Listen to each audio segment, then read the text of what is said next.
एक राजा का दरबार लगा हुआ था। क्योंकि सर्दी का दिन था इसलिए राजा का दरबार खुले में लगा हुआ था।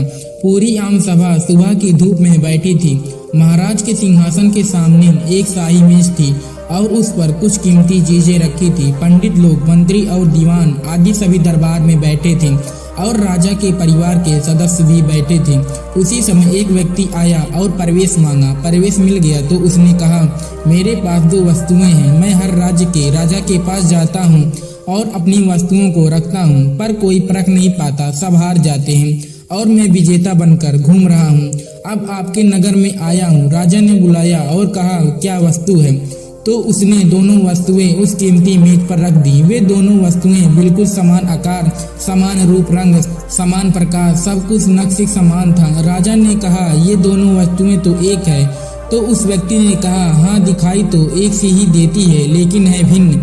इनमें से एक है बहुत कीमती हीरा और एक है कांच का टुकड़ा, लेकिन रूप रंग सब एक है। कोई आज तक परख नहीं पाया कि कौन सा हीरा है और कौन सा कांच का टुकड़ा। अगर किसी ने परख लिया तो मैं अपनी हार स्वीकार कर लूंगा और यह कीमती हीरा मैं आपके राज्य की तिजोरी में जमा करवा दूंगा। पर शर्त यह है कि यदि कोई नहीं पहचान पाया तो इस हीरे की जो कीमत है उतनी धनराशि आपको मुझे देनी होगी। इसी प्रकार से मैं कई राज्य से जीतता आया हूँ। बात राजा की प्रतिष्ठा पर आ गई, लेकिन कोई कुछ बोलने को राजी नहीं था। आखिरकार पीछे हलचल हुई। एक अंधा आदमी हाथ में लाठी लेकर उठा। उसने कहा, मुझे महाराज के पास ले चलो, एक अवसर मुझे दो। एक आदमी के सहारे वह राजा के पास पहुंचा। उसने राजा से प्रार्थना की, मैं तो जन्म से अंधा हूँ, फिर भी मुझे एक अवसर दिया जाए। हो सकता है कि सफल हो जाऊं, और यदि सफल न भी हुआ तो वैसे भी आप तो हारे ही हैं।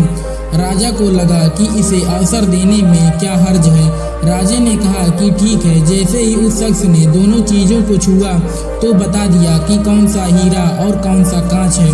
जो आदमी इतने राज्यों को जीत कर आया था वह नतमस्तक हो गया और बोला, सही है, आपने पहचान लिया, धन्य हो। आप अपने वचन के मुताबिक यह हीरा मैं आपके राज्य की तिजोरी में जमा दे रहा हूँ। लेकिन एक बात बताइए कि आपने बिना देखे इसे पहचाना कैसे?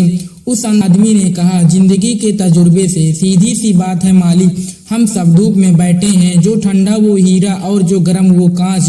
यही हमारे जीवन में भी होता है। जो विपरीत परिस्थितियां देखते ही गर्म हो जाए वो कांच, और जो संयम रखे और शांत रहकर परिस्थिति का सामना करे वो असली हीरा है।